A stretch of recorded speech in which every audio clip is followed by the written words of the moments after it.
S ಈ ಬಗ್ಗೆ ತಿಳಿಸ್ಕೊಡೋದಕ್ಕೆ ಮೋಹನ್ ಗೌಡ ಹಿಂದೂ ಜಾಗೃತಿಯ ಮುಖಂಡರು ಕೂಡ ಈಗ ಫೋನ್ ಸಂಪರ್ಕದಲ್ಲಿ ಕನೆಕ್ಟ್ ಆಗಿದ್ದಾರೆ. ಎಸ್ ಸರ್, ಇವಾಗ ಅಲ್ಲಿ ಏನಾಯ್ತು ಆಕ್ಚುಲಿ ನಿನ್ನೆ ಏನಿದೆ ಇದ್ರ ಬಗ್ಗೆ? ಮೇಡಮ್, ಮುಖ್ಯವಾಗಿ ಏನಂತ ಹೇಳಿದ್ರೆ ಪ್ರತಿ ವರ್ಷ ಗಣೇಶೋತ್ಸವ ಅಲ್ಲಿ ಪೊಲೀಸರ ಅನುಮತಿ ತೆಗೆದುಕೊಂಡು ಯಾವ ರೂಟ್ ಹೇಳ್ತಾರೆ ಆ ರೂಟ್ ಅಲ್ಲಿ ಹೋಗುವಂತದ್ದು ಕ್ರಮ ಇರತ್ತೆ. ಕಾನೂನು ಪ್ರಕಾರವಾಗಿ ಗಣೇಶ್ ಮಂಡಳಿಯವರು ಅಲ್ಲಿ ಅನುಮತಿಯನ್ನ ತೆಗೆದುಕೊಂಡು ಅದೇ ರೂಟ್ ಅಲ್ಲಿ ಹೋಗ್ತಾ ಇದ್ರು. ಯಾವಾಗ ಮಸೀದಿ ಹತ್ರ ಗಣೇಶೋತ್ಸವ ಮೆರವಣಿಗೆ ಬಂತು, ಅಲ್ಲಿ ಏನಾಯ್ತಂದ್ರೆ ಕಲ್ಲು ತೂರಾಟ ಆಗಿದೆ. ಇದಕ್ಕೆ ಸಂಬಂಧಪಟ್ಟಂತೆ ಕೇವಲ ಗಣೇಶ್ ಮಂಡಳಿಯವರ ಮೇಲೆ, ಭಕ್ತಾದಿಗಳ ಮೇಲೆ, ಗಣೇಶನ ಮೂರ್ತಿ ಮೇಲೆ, ಅರ್ಚಕರ ಮೇಲೆ ಮಾತ್ರ ಕಲ್ಲು ತೂರಾಟ ಆಗಿಲ್ಲ. ಕೆಲವು ಪೊಲೀಸರಿಗೂ ಕಲ್ಲುಗಳು ಇದಾಗಿದೆ.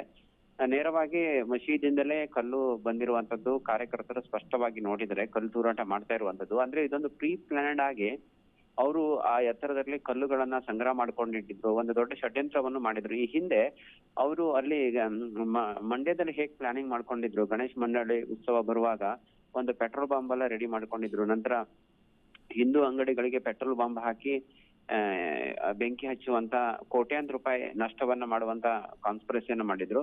ಅದೇ ತರ ಈಗ ಮದ್ದೂರಲ್ಲೂ ಅದೇ ತರ ಪ್ಲಾನಿಂಗ್ ಮಾಡಿರುವಂತದ್ದು ಗಮನಕ್ಕೆ ಬರುತ್ತೆ. ಬಹಳ ಮುಖ್ಯವಾಗಿ ಅಂತ ಹೇಳಿದ್ರೆ ಈ ರೀತಿ ಕಳೆದ ಬಾರಿ ನಡೆದಂತ ಘಟನೆ ಈ ಬಾರಿ ಮರುಕಳಿಸಬಾರ್ದು ಅಂತ ಹೇಳಿದ್ರೆ ಪೊಲೀಸರಿಗೂ ಸಹ ಇಂಟಿಮೇಷನ್ ಅನ್ನ ಕೊಟ್ಟಿದ್ರು. ಕಾರ್ಯಕರ್ತರು ಸಹ ಸಾಕಷ್ಟು ರೀತಿಯಲ್ಲಿ ಕಾಳಜಿಯನ್ನ, ಮುಂಜಾಗ್ರತೆ ಕ್ರಮವನ್ನ, ಪೊಲೀಸರಿಗೆ ಈ ರೀತಿ ಘಟನೆ ಪುನರಾವರ್ತಿ ಆಗ್ಬಾರ್ದು, ಇದಕ್ಕೆ ಬಂದೋಬಸ್ತು ಕೊಡ್ಬೇಕು ಅಂತೇಳಿ ವಿಶೇಷ ವಿನಂತಿಯನ್ನು ಮಾಡಿದ್ರು. ಆದ್ರೂ ಸಹ ಈ ಎಲ್ಲಾ ಘಟನೆಗಳ ನಡುವೆ ಪೊಲೀಸರ ಒಂದು ದುರ್ಲಕ್ಷ್ಯದಿಂದ ಪೊಲೀಸರು ಸರಿಯಾಗಿ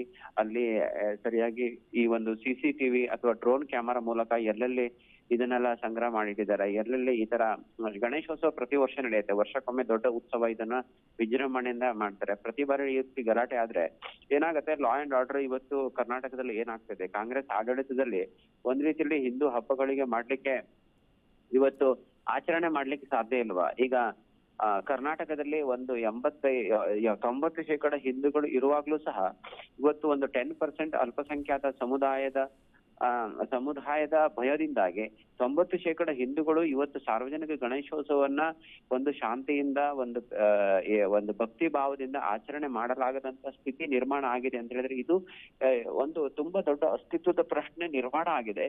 ತುಂಬಾ ನಿಜಕ್ಕೂ ಭಯಾನಕ ಇದೆ.